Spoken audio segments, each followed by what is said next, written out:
1985년 5월 24일 캘리포니아 쿠퍼티노의 애플 본사 대회의실. 무거운 침묵이 감돌고 있었습니다. 긴 테이블에는 애플의 이사들이 앉아 있었고 그들의 시선은 한 사람에게 꽂혀 있었습니다. 바로 회사의 창업자 스티브 잡스였습니다. 그 맞은편에는 펩시콜라 사장 출신이자 잡스가 직접 영입했던 전문 경영인 존 스컬리가 앉아 있었습니다.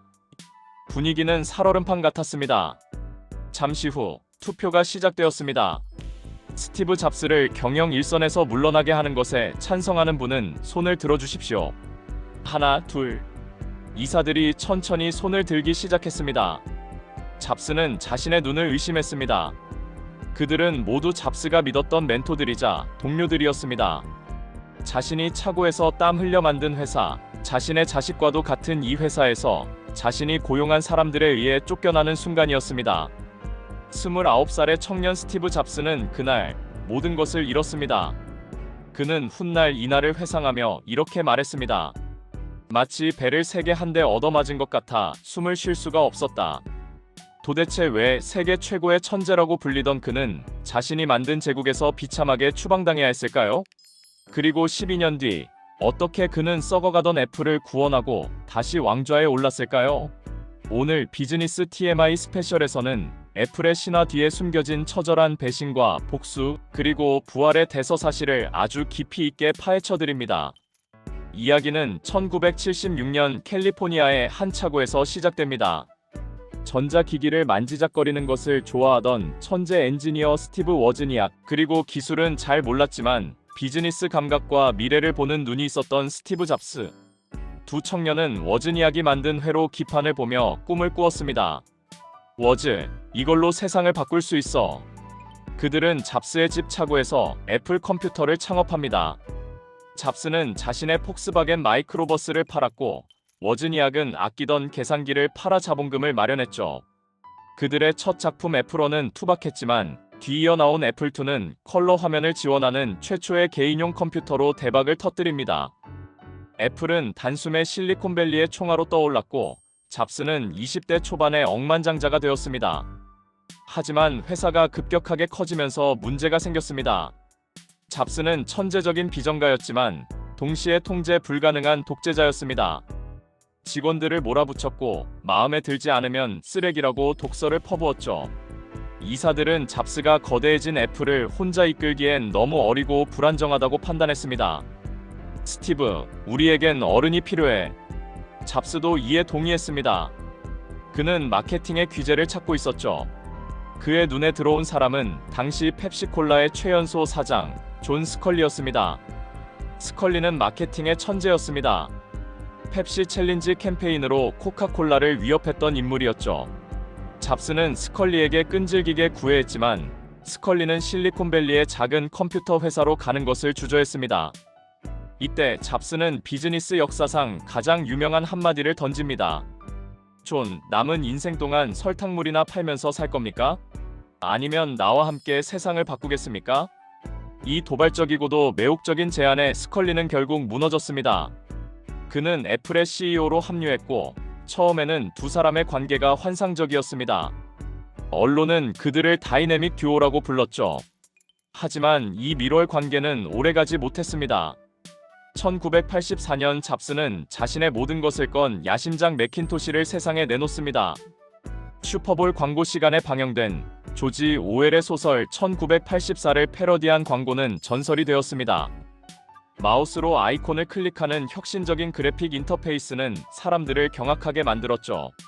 잡스는 이것이 컴퓨터의 미래다라고 확신했습니다. 하지만 현실은 냉혹했습니다. 매킨토시는 혁신적이었지만 너무 비쌌고 느렸으며 쓸 수 있는 소프트웨어가 거의 없었습니다. 초기 반짝했던 판매량은 급격히 곤두박질 쳤습니다. 창고에는 팔리지 않는 매킨토시 재고가 산더미처럼 쌓여갔습니다. 회사의 매출은 곤두박질 쳤고 주가는 떨어졌습니다.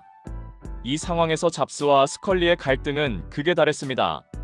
스컬리는 가격을 낮추고 성능을 개선해야 한다. 그리고 잘 팔리는 기존 모델인 애플2에 집중해야 한다고 주장했습니다. 지극히 합리적인 경영자의 판단이었죠. 반면 잡스는 무슨 소리냐, 매킨토시가 미래다. 마케팅 비용을 더 쏟아붓고 매킨토시에 올인해야 한다고 맞섰습니다. 그는 자신의 실패를 인정하지 않았고 오히려 매킨토시 개발팀을 해적이라고 부르며 회사에 돈을 벌어다 주는 애플2 팀을 단조로운 놈들이라고 무시했습니다. 사내 분열은 심각해졌습니다. 결국 스컬리는 이사회에 결단을 요구했습니다. 저와 잡스 둘 중 하나를 선택하십시오. 잡스가 있는 한 회사는 질서가 잡히지 않습니다. 이사회는 실적을 중요시하는 스컬리의 편을 들었습니다. 잡스의 독선과 매킨토시의 실패는 그들에게 명분을 주기에 충분했습니다. 그렇게 잡스는 자신이 영입한 사람에 의해 자신의 모든 권한을 박탈당했습니다. 그는 자신의 사무실이 있는 건물에서 쫓겨나 아무도 없는 구석진 건물 시베리아로 유배되었습니다. 전화 한 통 오지 않는 그곳에서 잡스는 비참함과 모멸감을 견디다 못해 사표를 던지고 애플을 떠납니다. 1985년 9월 애플의 심장이었던 그가 사라진 것입니다. 애플을 떠난 잡스는 분노에 차 있었습니다. 그는 가지고 있던 애플 주식을 딱 한 주만 남기고 모두 팔아치웠습니다. 내가 없으면 애플은 망할 것이다라는 저주와도 같았죠. 그는 자신의 새로운 회사 넥스트를 설립했습니다. 애플보다 더 뛰어난 컴퓨터를 만들어서 복수하겠다는 일념뿐이었습니다. 하지만 넥스트 역시 실패의 연속이었습니다. 잡스의 완벽주의는 더 심해졌습니다. 컴퓨터 케이스를 완벽한 정육면체로 만들어야 한다며 공장 도색만 수십 번을 다시 하게 했고 그 결과 컴퓨터 가격은 터무니없이 비싸졌습니다. 아무도 사지 않았습니다. 잡스의 재산은 바닥을 드러내기 시작했습니다. 언론은 스티브 잡스는 끝났다. 과거의 영광에 취한 실패자라며 조롱했습니다. 그때 잡스의 인생을 바꿀 의외의 사건이 일어납니다. 그는 스타워즈의 감독 조지 루카스로부터 컴퓨터 그래픽 부서를 $10,000,000에 인수합니다. 바로 픽사였습니다. 사실 잡스는 이때까지만 해도 애니메이션에는 관심이 없었습니다. 그저 고성능 그래픽 컴퓨터를 팔 생각이었죠. 하지만 픽사의 하드웨어 역시 팔리지 않았습니다. 잡스는 매달 수억 원의 적자를 자신의 사비로 메워야 했습니다. 파산 직전까지 몰린 그 순간 픽사의 천재 존 라세터가 잡스를 설득합니다. 컴퓨터 말고 컴퓨터로 만든 애니메이션을 만들어 봅시다. 잡스는 마지막 도박을 겁니다. 디즈니와 계약을 맺고 세계 최초의 100% 컴퓨터 그래픽 장편 애니메이션을 제작하죠. 1995년 개봉한 이 영화가 바로 토이스토리입니다. 토이스토리는 전 세계적인 대성공을 거두었고 픽사의 기업 공개로 잡스는 단숨에 1조 원대의 자산가가 되며 화려하게 부활합니다. 이 기간 동안 잡스는 변했습니다. 넥스트에서의 처절한 실패와 픽사에서의 인내심을 통해 그는 독불장군에서 진정한 경영자로 성숙해가고 있었습니다. 그는 깨달았습니다. 기술 그 자체보다 중요한 것은 기술이 사람에게 주는 가치와 이야기라는 것을요. 그 사이 잡스가 없는 애플은 어떻게 되었을까요? 존 스컬리는 초반에는 애플2의 수익으로 회사를 잘 이끌었지만 점차 혁신의 동력을 잃어갔습니다.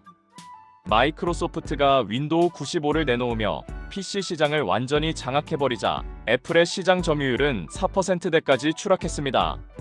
스컬리가 해임되고 마이클 스핀들러, 기라멜리오 같은 CEO들이 연이어 취임했지만 상황은 더 악화되었습니다. 애플은 정체성을 잃었습니다. 프린터, 카메라, 게임기 PPN 등 온갖 잡다한 제품을 만들어냈지만 어느 것 하나 제대로 된 것이 없었습니다. 애플은 무엇을 하는 회사인가? 라는 질문에 아무도 대답하지 못했습니다. 1996년 애플은 최악의 위기를 맞습니다. 적자는 10억 달러에 달했고 회사가 보유한 현금은 3개월치밖에 남지 않았습니다. 당장 90일 뒤면 파산한다는 뜻이었습니다.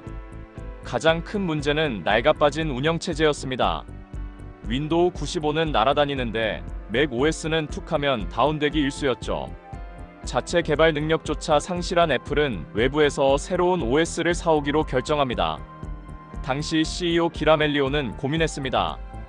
장 루이 가세가 만든 BOS와 스티브 잡스가 만든 넥스트 스텝이 후보였습니다.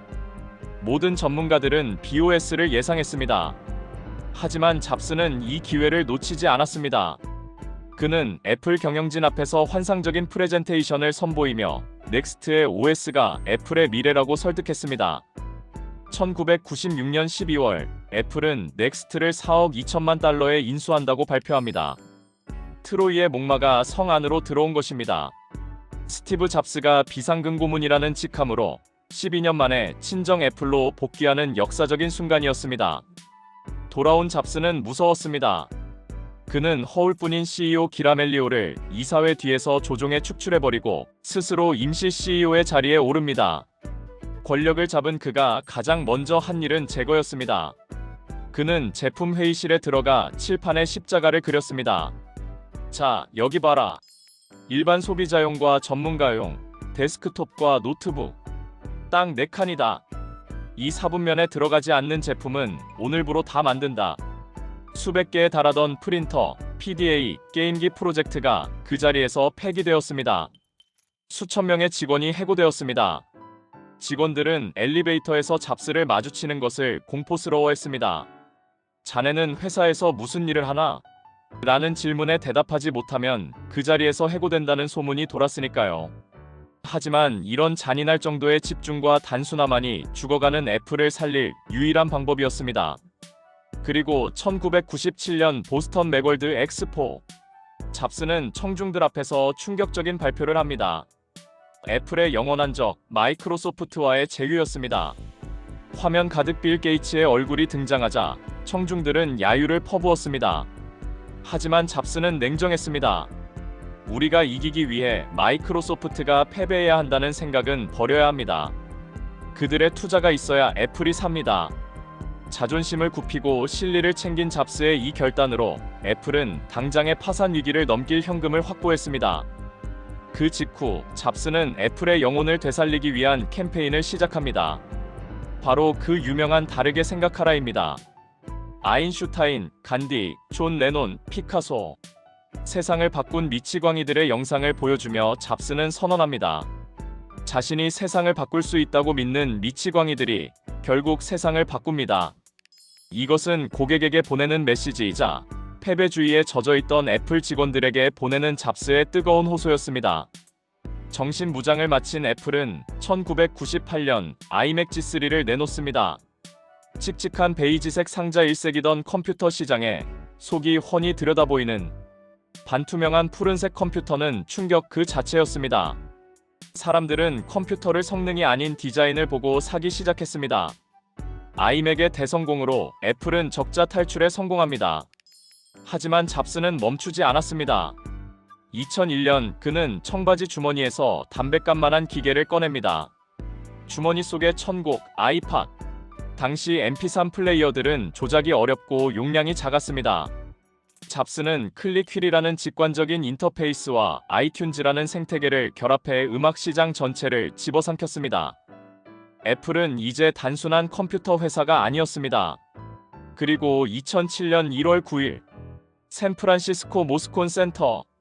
잡스는 무대에 올라 역사에 남을 프레젠테이션을 시작합니다. 오늘 3가지 제품을 소개합니다. 와이드 스크린 터치 아이팟, 혁신적인 휴대전화, 그리고 인터넷 통신 기기. 사람들이 환호했습니다. 잡스는 장난스럽게 웃으며 말을 이었습니다. 이건 3개의 기기가 아닙니다. 바로 하나의 기기입니다.